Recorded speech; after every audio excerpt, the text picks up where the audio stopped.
Muy buenas tardes para todos. Es un gusto volvernos a encontrar. Reciban un cordial saludo desde Fundación Colombiana, MIOS, Fundación Colombiana para Distrofia Muscular y otras enfermedades neuromusculares. Queremos agradecerles a todas las personas que se han conectado a este webinar, Blindando el Corazón. Antes de iniciar, quiero recordarles que este webinar está siendo transmitido vía Zoom y también por Facebook Live.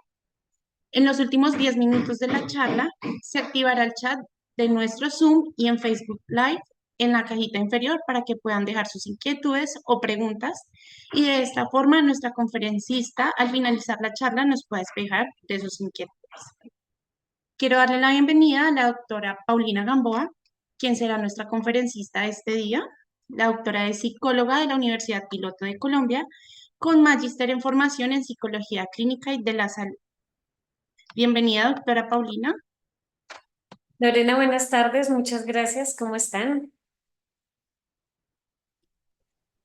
Bueno, gracias por darme la oportunidad de estar aquí con ustedes nuevamente, con algunos, pues ya en otras oportunidades nos hemos encontrado.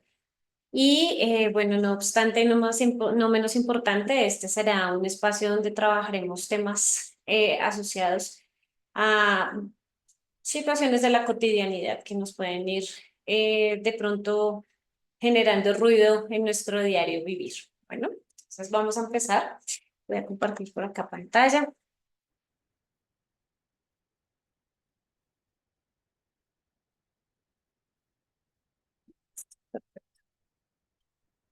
Em, Decidí llamar de esta manera esta conferencia porque al final nosotros somos o depende de nosotros blindar nuestro corazón, ¿sí? Y el blindaje hace que nosotros permitamos que entra y que no, ¿sí? Que nosotros demos de nuestra parte, pero que nosotros seamos también los encargados de formar ese blindaje. Entonces, digamos que fue la razón por la que la puse y vamos a ir descubriendo por qué ese blindaje. Quiero empezar por una serie de preguntas en la que allá cada uno en su mente, en su momento, en el lugar donde está, se dé una respuesta. Y si tenemos más de un sí, pensemos realmente qué está pasando. Bueno, entonces, la primera pregunta es, ¿sientes que alguien constantemente se burla de ti? ¿O te hace sentir frecuentemente mal? Es común que cuando te veas con esa persona estés continuamente sintiéndote incómodo o incómoda, que esa persona siempre dice cosas respecto a ti que te hacen sentir mal. ¿Sientes que en tu grupo de amigos te minimizan por tu condición? ¿Sí? Independientemente la minimización, pero siempre lo hacen. Y que de pronto hay alguien que incentiva a los demás también a hacerlo, a que te minimicen. ¿Sientes tristeza y ganas de llorar después de compartir con tu grupo de amigos? Hay una necesidad de compartir con ellos, pero luego de haber compartido con ellos, sientes que quedaste con un malestar emocional, como que no fue tan bonito, no estuvo bien, me sentí todo el tiempo mal, pero la necesidad de ser aceptado socialmente me hace estar ahí siempre y participar con ellos, así yo me sienta incómodo y con malestar. O por el contrario, prefieres estar encerrado, pero no para de pronto no ver estos días soleados de Bogotá, sino para evitar las burlas de los demás y los comentarios de los demás. Si alguna de estas preguntas fue sí, pues tenemos que empezar a levantar la mano y a decir algo está pasando. No, las cosas no son totalmente normal y a veces las normalizamos, pero vamos a verlo un poquito más adelante. ¿M? Quiero definir términos de bullying, ¿sí? Y el término de definición de bullying, pues digamos que muy concentrado es que se caracteriza realmente por un comportamiento de acciones violentas de otra persona sobre alguien, ¿sí? Y yo quiero que nos pongamos en el papel de hay alguien que está siendo violento conmigo, no solamente desde la parte física, porque a veces asociamos violencia solamente con la parte física, sino también con la parte psicológica. Y era un poco también visto desde las preguntas que hicimos inicialmente, ¿sí?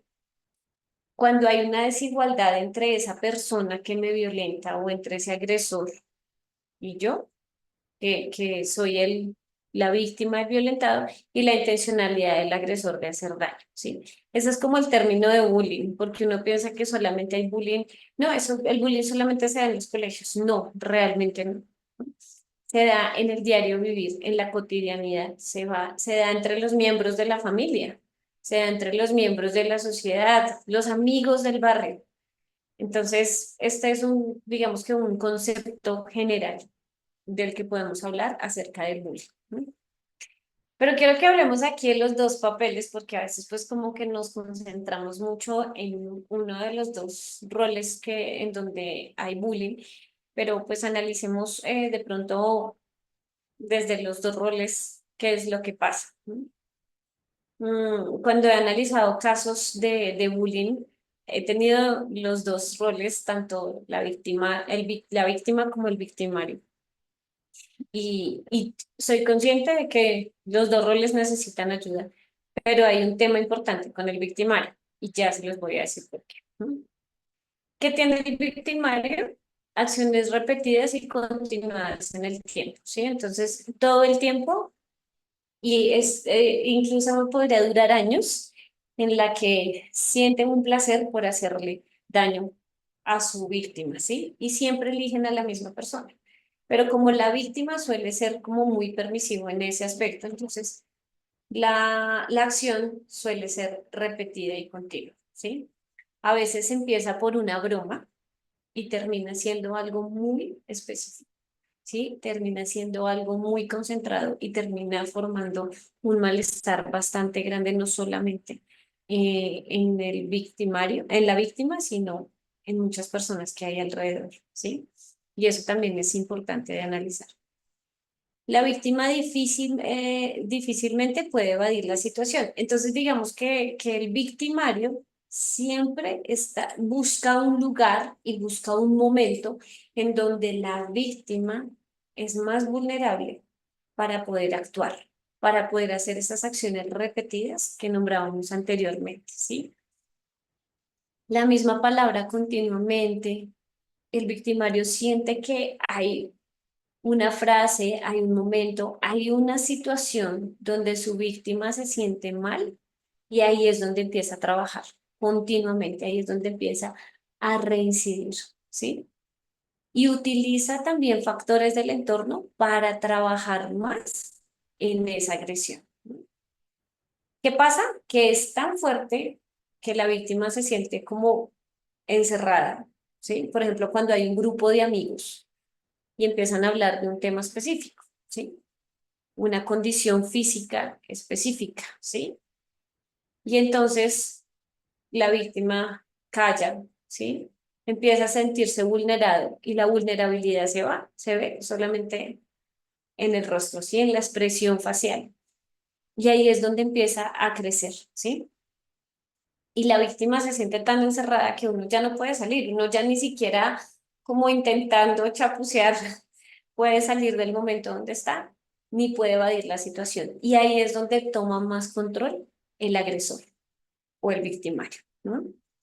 Es consciente, el victimario es consciente de sus actos y en algunos casos de la gravedad de los mismos. Y es que a veces minimizamos situaciones y realmente el agresor es muy consciente de lo que está haciendo, ¿no? Y aquí es donde yo les quiero hablar un poquito del agresor. ¿Por qué? Porque es que siempre que tengo esos casos en manejo, yo les digo, parémonos y miremos el agresor, ¿sí? El agresor es consciente de lo que está haciendo, es consciente de todo el daño que le está haciendo a la otra persona. pero su vacío emocional es tan grande que siente placer al hacerle daño a otra persona, ¿sí? Siente como que se llena temporalmente ese vacío emocional que tiene y eso le genera como tranquilidad, placer y satisfacción en el momento, ¿sí? Ya vamos a mirar qué puntualmente puede hacer el victimario, ¿sí? Pero es cuando nosotros estamos parados en esa posición de definitivamente sí creo que esto está haciendo un bullying para mí, esto está haciendo algo que está generando malestar y esto no era tan normal y lo estoy identificando. Pongámonos y miremos esa situación y el papel del agresor y es donde empieza a actuar, ¿sí? Actuar desde su posición de su vacío emocional, sus debilidades, y es ahí donde empieza a generar esto que es burlas con falsa compasión, ¿no? Entonces empieza a burlarse excesivamente de la otra persona.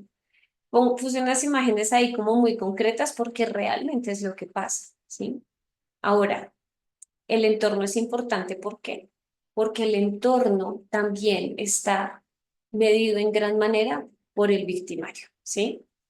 Y el entorno se siente de una u otra manera también obligado a qué? A ejercer como una motivación sobre el agresor para que se continúe dando la burla en este caso.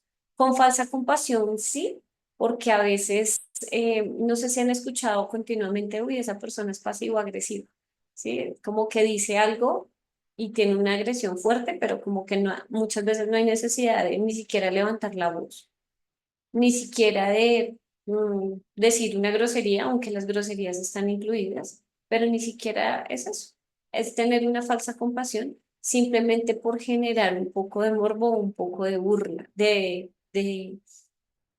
hacer sentir mal a la otra persona. ¿No? Y claro, el entorno, cuando es influyente, pues se siente con más poder este agresor. ¿No? Las groserías también son importantes porque eso llena de poder, ¿sí? Llena de, como que hace ver al victimario con más poder de lo que aparentemente tiene, ¿sí? Las peleas continuamente y el querer ganar y el ganar la pelea, ¿sí? El decir, yo tengo el poder, yo tengo la condición de poder estar más alto que tú y empieza a generar una pelea continua, ¿no? Entonces es como aislar también a querer aislar a la víctima, querer hacerla a un lado sin importar cómo se sienta, porque acuérdese que está llenando un vacío emocional. Conductas agresivas y ahí sí quiero meter la parte la parte física, ¿sí? A veces pensamos que de pronto es una maniobra, ¿no? Que es un saludo habitual, y empezamos a normalizar algo que realmente está haciendo una conducta agresiva, ¿sí? Cuando permito que pongan una mano encima mío, ¿de qué manera estoy permitiendo que lo haga, sí? A veces nos saludamos brusco y pues suele ser normal, pero cuando esa normalidad, entre muchas comillas, empieza a exceder un límite que le estamos permitiendo al otro que haga sobre nosotros, ¿sí?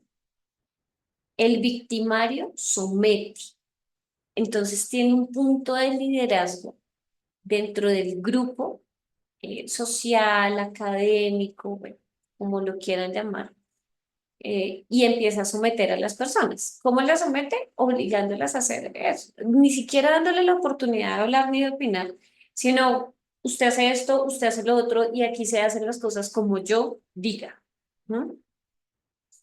Entonces, quiero que empiecen a identificar esas conductas que de pronto tiene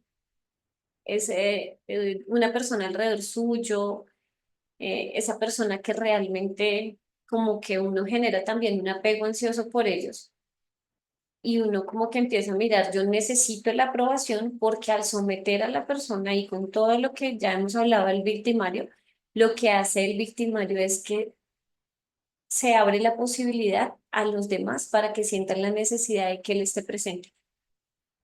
Prácticamente las cosas no funcionan si esa persona no está. Entonces todo alrededor especialmente la víctima, tiene que estar sometido a esa persona, a ese agresor, y además tiene que tener la necesidad de aceptación de ese agresor, ¿no? Amenaza. Las amenazas pueden sonar como muy tranquilas, como al principio, y van incrementándose en el proceso, ¿sí? Hay muchas películas que hablan de eso, ¿sí? Y cómo por tener que aceptar, tener una aceptación dentro de un grupo de amigos, tienen que someterse, por ejemplo, a pruebas, ¿sí? Entonces, si tú quieres estar en este grupo de amigos, tienes que pasar esta prueba, ¿no? ¿De qué depende si la pasa o no? Y toda esa situación, ahora, por uno querer ser aceptado en ese grupo de amigos, uno se somete a lo que venga, ¿no? Y más cuando tengo una condición diferente, esa necesidad de aceptación crece mucho más, ¿no? ¿Por qué? Porque el victimario hace que se vea las cosas difíciles, hace que la complejidad aumente progresivamente. Pero vamos a hablar de la víctima, ¿no? Hay algo que tiene la víctima y es que se aísla, ¿sí? Como que empieza un diálogo interno en su cabeza, pero deja ganar a esa parte emocional de su ser y empieza a crear conceptos cerrados de la situación, ¿sí? Entonces tiene una falta de atención y necesita, como lo hablábamos anteriormente, ser aceptado por esa persona o por ese grupo de amigos y necesita tener la atención, entonces yo hago lo que sea, ¿sí? No importa si se burlan de mí, no importa, igual yo puedo, ¿sí? Todo por tener una aceptación de ser dentro de ese grupo, ¿no? Pero además es que la falta de atención no solamente se percibe ahí, sino se percibe alrededor de la cotidianidad, desde donde yo estoy todos los días, desde el colegio, el compartir en la familia también es importante, y ahí empezó a generar como falta de atención de a poquitos y se suma y se va y se entrega en el grupo de amigos que me termina siendo bullying, ¿no? Entonces, es como un sinnúmero de cosas que van sumando en nosotros. La pobre comunicación.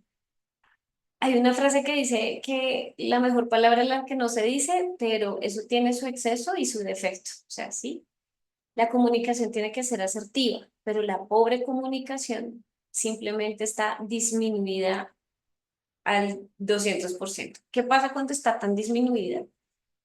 Que esa pobre comunicación hace que nosotros no nos enfoquemos en lo que realmente necesitamos, que es levantar la mano, decir esto no está siendo tan normal, dejar hablar al otro y suponer al otro y crearnos ideas en la cabeza lo que está diciendo el otro. Entonces, si el otro me dice que yo soy un chiquito que no puedo, pues entonces yo me quedo con el chiquito no puedo, ¿sí? Ah, que usted tiene una limitación y es lo que se quiere inventar. Entonces yo empiezo a crear en mi mente que eso es cierto, ese concepto errado de mí que tiene el agresor y empiezo a generar como esa baja autoestima que está muy acompañado de eso, pero empiezo a recrear esos conceptos y no los converso con nadie, sino dejo que se tatúen en mi alma, en mi pensamiento y en mi ser, y entonces lo hago como real en mi vida, ¿no? El autoestima bajo es parte de eso, ¿sí? Y creo que en algún momento todos alcanzan este punto de autoestima, ¿sí? Porque a veces nos miramos al espejo y empezamos a ver todos los defectos, ¿no? Entonces, el despeine de la mañana, lo que no puedo hacer, ¿sí? Entonces nos enfocamos es en eso. Y ahí empieza a recrear ese concepto que ya formó el agresor de mí, que yo estoy convencida de eso. Y además, lo que veo frente al espejo no me empieza a gustar, ¿no? Y empiezo a mirarme de pies a cabeza y empiezo a analizarme de pies a cabeza. Pero cuando hay una autoestima bajo, lo que hacemos es que nos quedamos en el punto de lo que no tengo. ¿Y qué pasaría si empezáramos a mirar lo que realmente tengo? Por eso ya lo vamos a ver, ¿no? Pocas disciplinas. Nosotros a veces arriesgamos por otro generalmente por el agresor, que acuérdense que el agresor lo que nos hace es sentir que dependemos de él o de ese grupo de amigos que termina siendo el grupo de agresores. Y nosotros veníamos con unas disciplinas que habíamos formado desde chiquitos, que nos habían enseñado en casa y todo, pero empiezan a generar un concepto diferente. ¿Por qué? Porque la sociedad va a un ritmo, porque el grupo de amigos va a un ritmo, porque el agresor necesita eh, que yo esté ahí sometido a él. Entonces empiezo a transformar muchas cosas de mi vida que realmente eran buenas en mí, pero que necesito cambiarlas. Entonces, claro, buscamos las excusas, estoy en la edad, estoy pasando por el momento, ¿sí? Y necesito hacerlo. Y eso empieza a generar, digamos que un concepto errado y me hace, todo lo que estamos mencionando, me hace ser más vulnerable y cada vez más vulnerable para que el agresor tome más fuerza y yo sea la víctima de ese bullying sobre mi vida. La revictimización y la vulnerabilidad es también muy importante porque ahí es donde yo les digo, es que nos centramos en lo que no tenemos. Es que yo no puedo hacerlo, ¿sí? Es que yo no puedo mover, es que yo no puedo eh, avanzar, es que yo no puedo, ¿sí? ¿Y qué pasa con eso? Pues que la vulnerabilidad aumenta y con todo lo que hemos nombrado. ¿No? Pero yo les digo, ¿qué pasaría si realmente nosotros cogemos cada uno de estos puntos y lo que hacemos es transformarlo? ¿No? La falta de atención en la atención que realmente tengo que darme. Y aquí sí voy a ser súper, mejor dicho, podrá sonar muy envidioso, pero ¿qué pasa si primero me fijo en mí y empiezo a trabajar en mi autocuidado para poder irradiar al otro? Es ahí donde viene la palabra blindaje. Cuando yo tengo un autoconocimiento, ¿sí? Cuando yo sé quién soy, cuando yo sé que tengo que transformar muchas cosas en mi vida, que las debilidades no pueden gobernar, ¿sí? Que tengo fortalezas, sí o sí las tengo. ¿Sí? Lo que pasa es que a veces no son tan fáciles de reconocer. Cuando sé que tengo emociones y que hay algunas que se desbordan en mí y empiezo a identificar muchas cosas, a autoconocerme, empiezo a crear un blindaje que es impenetrable para los que quieren agredirme, ¿no? Y aquí es donde quiero que trabajar un poquito esa prevención y esa intervención que nosotros debemos tener. Aquí me voy a detener un poco y bueno, y ahorita vamos a responder las preguntas que tengan, ¿no? Identificar y evitar la negación. Eso pasa mucho. Entonces, a veces como que hay alguien que nos dice, me parece que te están tratando bastante mal, me parece que esa no es la actitud que deben tener contigo. A veces no lo dicen nuestros papás, a veces no lo dicen otro amigo que uno tiene ahí, que uno tiene el amigo que es muy consciente y dice, "Oh, esto no está bien". Y nosotros hacemos negación. No, claro que sí, es que ellos siempre han sido así. Es que ellos siempre me han tratado así. ¿No? No, es que es normal. Sí, yo a veces también les digo lo mismo. Entonces, nos negamos en el proceso. ¿Para qué? Para justificar la actitud del otro, del agresor o de su grupo de amigos. ¿Sí? Decirle no a los mecanismos que justifican la violencia y el maltrato. ¿Sí? Eso es algo importante, pero ¿qué hacemos nosotros? En la vulnerabilidad somos permisivos. Entonces permitimos un poquito y luego vamos permitiendo más y más y más y más hasta que se nos salió de control. Y cuando nos vamos a mirar, realmente estamos destruidos por dentro. Ya hay un malestar emocional, ya hay un desborde, estamos haciendo pinitos de episodios de tristeza, de ansiedad, de angustia, de agitación, ya no dormimos igual, ¿sí? Ya todo empieza a cambiar. ¿Por qué? Porque no pusimos los límites desde el principio, ¿sí? Porque no nos cubrimos con ese blindaje que nos tenemos que cubrir, sino que lo que hacemos es que permitir que esos mecanismos que favorecen a la violencia y al maltrato estén, y no decimos no. No minimizar las situaciones es importante. ¿Por qué? Esto va muy sumado a la negación y es que nosotros lo minimizamos. Como que empiezan diciéndonos por un apodo, el apodo va sumando, ¿sí?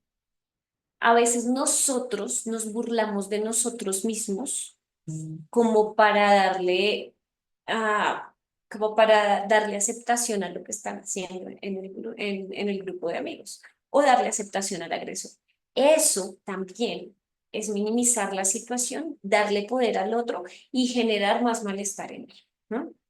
Y eso también es importante que lo tengamos en cuenta. ¿Qué pasa cuando me burlo de mí? Le estoy dando pie a los demás que también lo hagan, ¿sí? Entonces estoy abriendo esa puerta. Y entonces uno abre como la puerta un poquito y viene esa ráfaga de viento que abre la puerta para mí. Yo mismo estoy permitiendo que esa vulnerabilidad en mí crezca y que los demás actúen sobre mí, ¿sí? El autoconocimiento, como se los estaba diciendo, es parte del proceso. Nosotros tenemos fortalezas. ¿Cuáles son nuestras fortalezas? Y se los he dicho con los que he tenido la oportunidad de interactuar y todo. Una mente perfecta, una conciencia perfecta, unas habilidades que realmente están allí. Lo que pasa es que toca trabajar en esas fortalezas, ¿sí? Y toca identificarlas, en qué soy bueno y para qué soy bueno, qué es lo que a mí me gusta. Claro, pero entonces generamos como es ese yo quisiera hacer basado en lo que no puedo hacer. Es que así no es. Necesito querer hacer o querer fortalecer en lo que realmente puedo hacer, ¿sí? Entonces, soy bueno para las matemáticas, es un ejemplo, ¿no? Soy bueno en la lectura, ¿sí? A mí me gusta la música y mezclar la música, ¿sí? Soy bueno para eso, ¿sí? Soy bueno aconsejando a las personas, escuchando, ¿sí? Uno cree que eso son mínimas cosas, pero realmente eso es un don, eso es también un talento que tienen las personas. Soy bueno en este juego, ¿sí? No solamente hay juegos desde la parte física, sino también desde la activación y la estimulación cognitiva. Y en eso es lo que yo me tengo que poner a identificar, y estas son mis fortalezas, y en eso es lo que tengo que empezar a trabajar con disciplinas, ¿no? ¿Qué pasa con las debilidades? Que también tengo que identificarlas, ¿sí? Entonces, mi debilidad es tener una baja autoestima tanto que permito que todos los demás me hagan daño. Eso es una debilidad, ¿no? Mi debilidad es que de pronto me dejo ganar por los demás y tengo esa necesidad de aceptación, pero todos la tenemos, pero hay un nivel avanzado, ¿sí? Mi debilidad es, bueno, hay sin número de debilidades, pero identificarla hace que yo también tenga que trabajar sobre ella. Y definitivamente, como trabajamos sobre ella, identificándolas uno y también levantando la mano con un apoyo profesional, lo que nunca me cansaré de decirlo, porque muchas veces es necesario, porque a veces solos no podemos, a veces solos no la logramos tan fácil, ¿sí? Igual, fácil no va a ser, pero tampoco va a ser imposible, ¿no? Y están las emociones. Si yo sé que para mí es difícil manejar la tristeza, ¿para qué aumento los factores externos o del entorno que me producen tristeza? Entonces ahí es donde yo también tengo que tener un check de a quién le permito entrar o no a mi vida, ¿sí?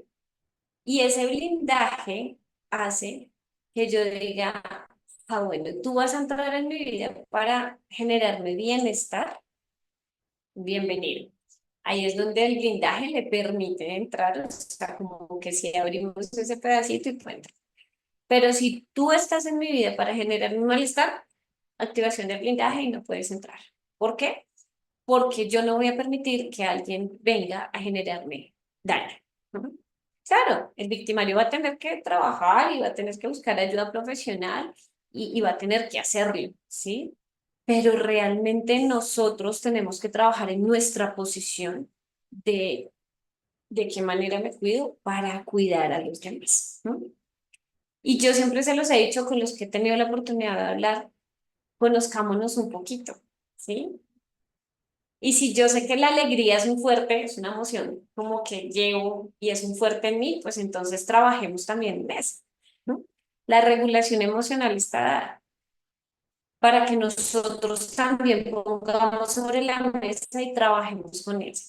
Ansiedad, uff, eso mejor dicho es el boom del momento. La ansiedad es parte de nosotros, ¿sí? Es una emoción y a veces queremos es quitarla. Difícilmente se va a poder eso. O sea, quitar una emoción es quitar parte de nosotros, pero regularla es diferente. Y si yo siento que hay alguien que me está generando continuamente ansiedad, tengo que empezar a identificar qué es lo que me está generando ansiedad y empezar a poner un stop, ¿sí? Eso como manera de prevención, porque también es importante, pero como a manera de intervención, porque uno dice, no, pues yo creo que yo ya estoy en bullying, o sea, ya me hicieron bullying, no hay nada que hacer y creo que ya de prevención no puedo hacer mucho. Pero en la intervención, ¿qué podemos hacer? Insight, ¿sí? Definitivamente hacer introspección, reflexionar sobre la situación, pararme en un momento y decir, realmente lo estoy viviendo, ¿sí? Si quieren buscar, a preguntarle a alguien, pregunten, pero no se le puede preguntar al agresor, no se le puede preguntar al grupo de amigos. Eso allá no es, preguntémosle a otra persona, ¿sí? Levantemos la mano y digamos, uy, es que siento que sí está pasando esto, esto y esto y esto, y siento que sí me están vulnerando, ¿no? Eso es hacer insight, eso es hacer introspección y decir, aquí hay algo raro y aquí esto no está tan normal, ¿no? Intervención del entorno de apoyo. Yo sí estoy de acuerdo en que hay momentos en que nos podemos sentir solos, ¿sí?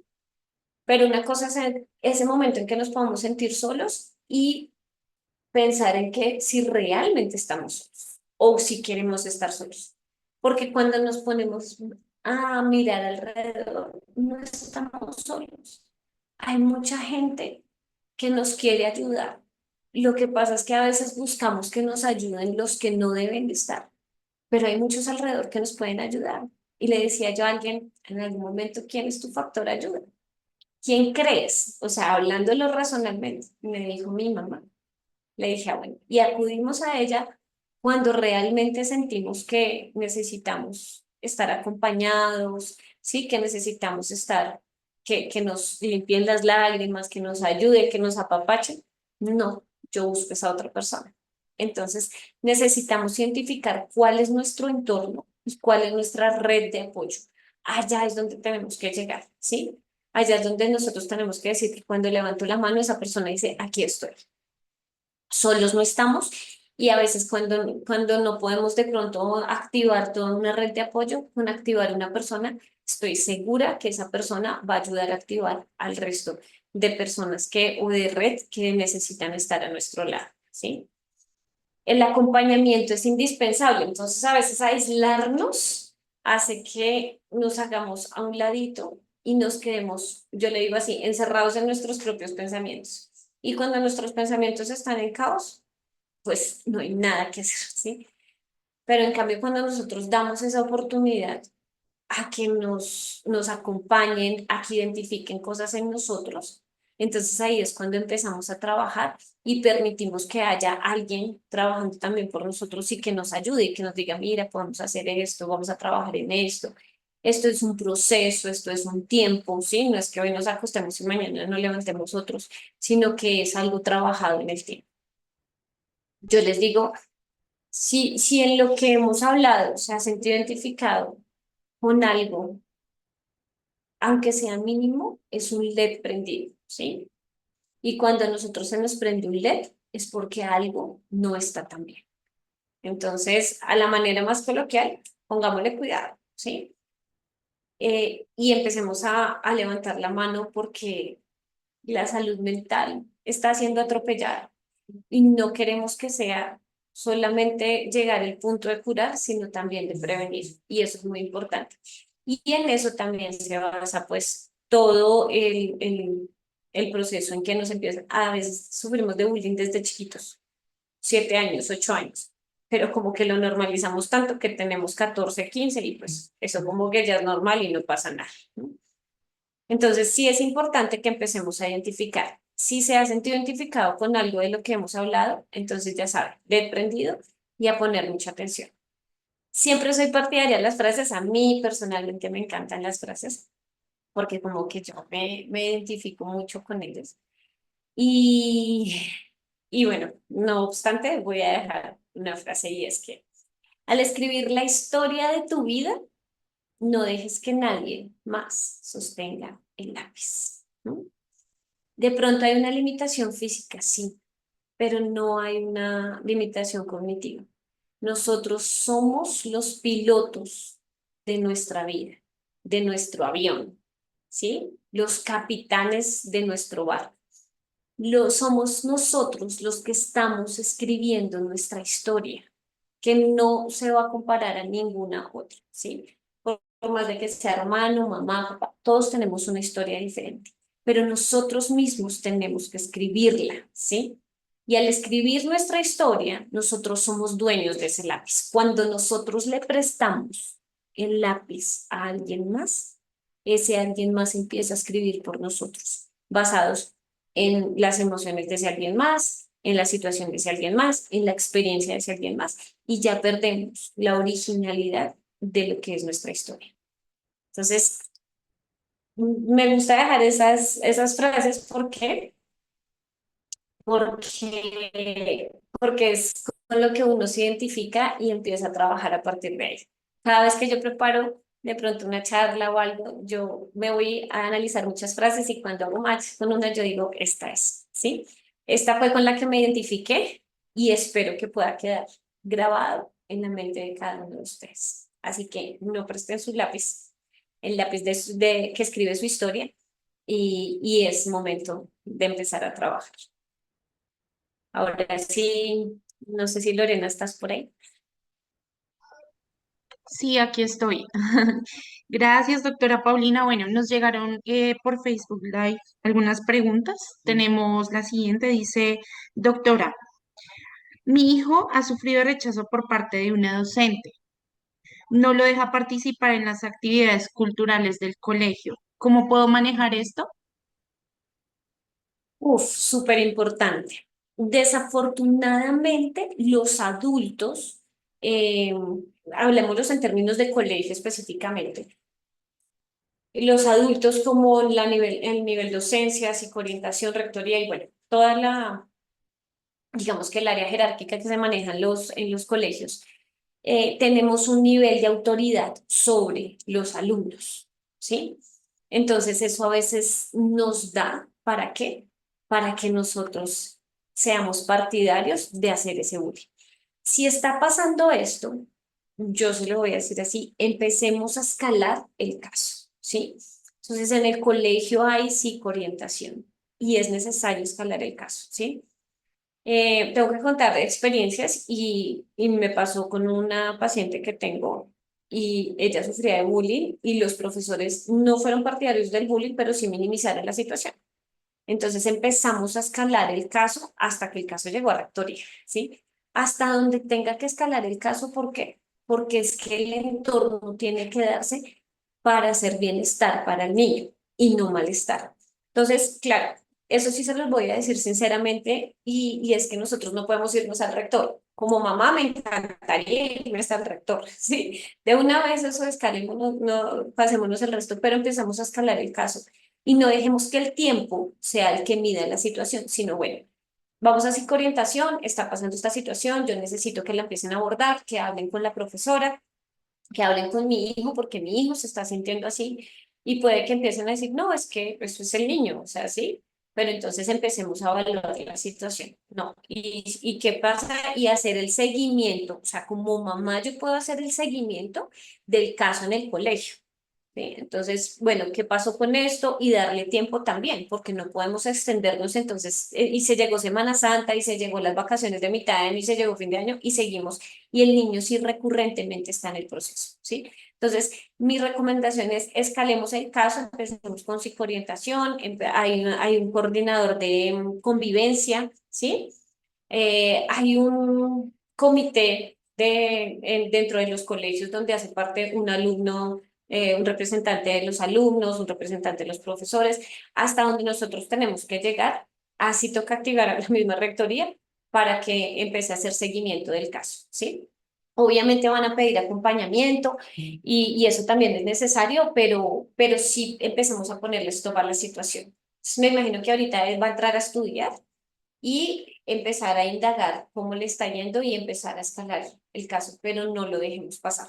Es, digamos que la recomendación.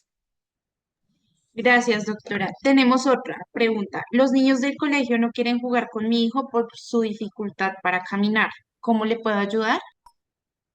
Bueno, esto es algo muy importante y es que aquí es donde yo les digo, los niños a ciertas edades son crueles y vamos creciendo y son peor de crueles, ¿no? O sea, pero aquí es donde nosotros como papás tenemos que empezar a trabajar las fortalezas desde lo que el niño puede hacer, ¿sí? Entonces somos muy conscientes que la evolución hace que la limitación física sea más grande, ¿sí? Y eso es tener un juicio de realidad conservado. Nosotros somos conscientes de que al aumentar los años, la limitación física va a ser más grande. Entonces, ¿qué tenemos que fortalecer en el niño? Lo que él puede hacer, lo que realmente puede hacer y en lo que lo podemos motivar. Un ejemplo, le gustan los carritos y le gusta hacer pistas con los carritos, ¿sí? Entonces, ahí es donde nosotros tenemos que empezar a trabajar. Como papás nos tenemos que empezar a sentar a mirar qué es lo que realmente quiere mi hijo y qué puede hacer, porque ellos van a querer hacer algo que no van a poder hacer, ¿sí? Como en términos de jugar fútbol, ¿sí? Términos que les genere actividad física y que va a ser un punto donde va a ser agredido por los demás. Y ni siquiera porque haya un victimario, es porque los demás, ay no, entonces sáquenlo, déjenlo en la suplencia, sí, porque ellos necesitan en la competitividad de la edad. Entonces, como papás, identifiquemos qué es lo que le gusta hacer desde lo que puede. Los piquis, bueno, los más grandes ya son en términos de gamers, las pistas, los carros, todas esas cositas que realmente puede hacer, ¿sí? Y creo que eso es fundamental. Entonces aquí no es solamente el autoconocimiento, sino es realmente ponernos a conocer a nuestros hijos. Gracias. Aquí tenemos otra pregunta y dice, ¿cómo afrontar el bullying entre hermanos? Bueno, hay algo que se maneja en casa y es la autoridad de los padres, ¿sí? Entonces, yo como mamá, si tengo dos hijos o más, yo tengo que saber que tengo que darle a los dos por igual, ¿verdad? Pero además cuando hay una situación de pelea entre ellos, ¿qué es lo que yo puedo ver como mamá? Pero ¿qué es lo que pasa cuando ellos están solos y ellos me cuentan? Entonces, al modo más de evaluación, escuchar una versión, escuchar la otra. Pero yo como mamá o como papá o como tutor o como responsable de ellos, tengo que empezar a generar una sensibilización. Y es que eso viene de casa, ¿sí? Tengo que trabajar con el hermano que tiene que apoyar a su otro hermano y de qué manera lo tiene que hacer. Y viceversa, ¿no? Porque eso no es solamente qué pasa, que a veces obviamente tenemos una condición de este lado, somos diagnosticados y demás, pero el otro se siente aislado, entonces tenemos que empezar a trabajar con los dos. Muchas actividades de pronto no las vamos a poder hacer juntos. Hay actividades que las vamos a tener que separar, pero tenemos que, la necesidad de involucrarnos. Ahora, si usted detecta que uno le está haciendo bullying al otro, ¿sí? Que eso puede pasar, llévese a ese victimario y empiece a trabajar con él, ¿sí? Es necesario levantar la mano y es necesario empezar a trabajar sobre ese que está siendo agresor del otro. ¿Por qué? Porque hay algo que está, perdón la expresión que como lo voy a decir, pero hay algo que está pataleando ese agresor. ¿Y cómo lo está pataleando? Agrediendo al otro, ¿sí? Entonces tenemos que identificar la raíz del por qué su agresión. Muchas veces es soledad, muchas veces es angustia, muchas veces es la manera de expresar mi emoción porque no sé ni siquiera cómo afrontar la realidad. Y digamos que en términos sencillos eso es lo que debemos hacer, porque el proceso, pues, obviamente es largo. Muchas gracias. Nos escribe Juan Camilo. Él dice, tengo 38 años diagnosticado con distrofia. Creo que soy víctima, pero también victimario. Mi mente se inventa unas películas como no puedo, todo va a salir mal, todos me quieren hacer daño. ¿Cómo cambiar o manejar esta situación? Bueno, aquí es donde yo tengo que decir, Juan Camilo, tenemos que levantar la mano, ¿sí? Porque de pronto al ser víctima, ¿sí?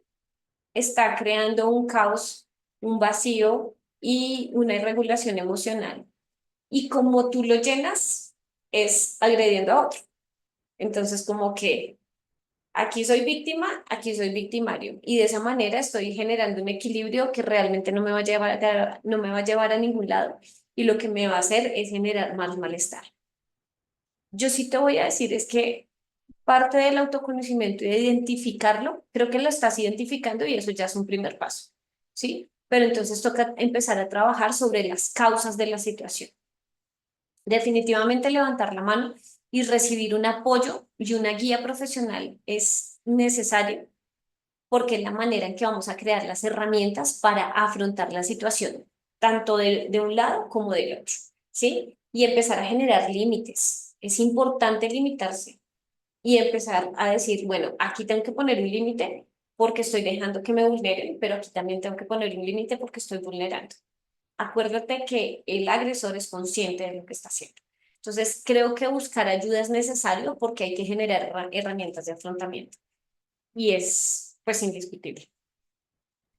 Gracias. Tenemos una pregunta de Tei Medina. Dice, buenas tardes. Mi hijo no quiere ir al colegio porque sus compañeros le dicen que por culpa de él no puede cambiar de salón. ¿Qué debo hacer? Ah, muy bien. Eh, mm, de pronto, si pudiera decir la edad del niño sería ideal, porque es que pues esto también depende mucho, si de ahí nos puede decir la edad del niño, que sería ideal. ¿Qué pasa? Que ahí es donde nosotros, porque depende de la edad, pues obviamente nosotros también tenemos que manejar el entorno. El entorno es importante, ¿sí? Entonces, evaluar el entorno en cuanto a qué, el acompañamiento que el niño tiene en el colegio, ¿sí? Claro, ellos estudian en aulas, pues, digamos que usuales, y nosotros tenemos que empezar a trabajar para qué, con el colegio, porque es el colegio el que nos va a ayudar finalmente, ¿sí?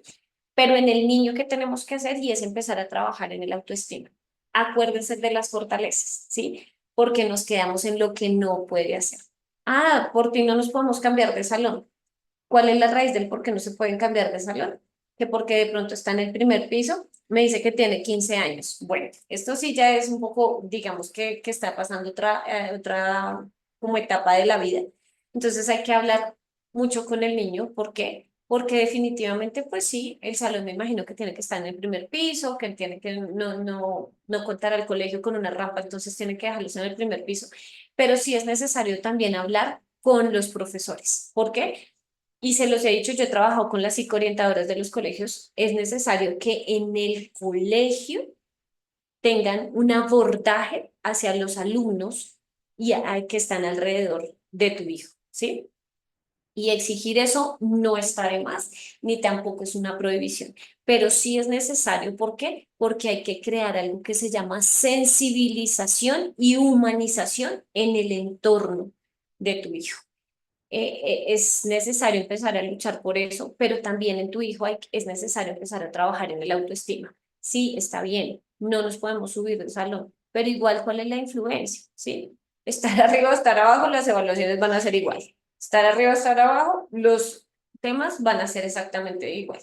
No podemos decir, no, es que estar arriba le da más sol y estar abajo le da más frío. No, en eso no, sino simplemente en lo que se hace desde los dos pisos y empezar a minimizar como esas motivaciones del por qué los niños empiezan a acusar. Pero sí es necesario trabajar con las autoridades del colegio porque son ellos los que tienen que crear la sensibilización en el entorno, que finalmente va a ser la influencia en el niño o en el joven, porque este ya es un jovencito gigante. Gracias, doctora. Y por último tenemos, mi jefe hace comentarios burlones constantes sobre mí y mi familia. ¿Cómo le puedo decir que me molesta sin arriesgar mi empleo? De la familia, ¿sí? ¿Dijiste de la familia? No, dice, mi jefe hace comentarios burlones constantes sobre mí y mi familia. Ah, ok. ¿Cómo le puedo decir que me molesta sin arriesgar mi empleo? Ahí es donde yo digo, nosotros tenemos que poner nuestra posición, ¿sí? Me imagino que el jefe lo hace delante de los demás y eso hace que se sienta grande, ¿no? Y aquí es donde yo les digo, ¿qué pasa si buscamos un café? ¿Sí? Un espacio diferente y le expresamos desde la educación al jefe.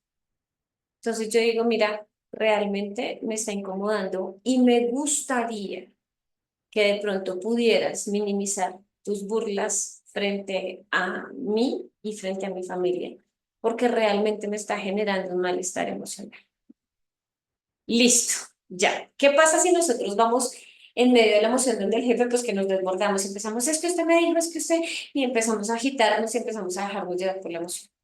Ahora, si quieren escribir, escríbanlo, también es necesario, como que le voy a decir esto, mejor en mi momento más tranquilo, y se lo voy a decir, lo voy a escribir y lo voy a llevar aparte. Cuando el jefe está aparte, está solo y pierde el poder que le genera el entorno. ¿Se dan cuenta?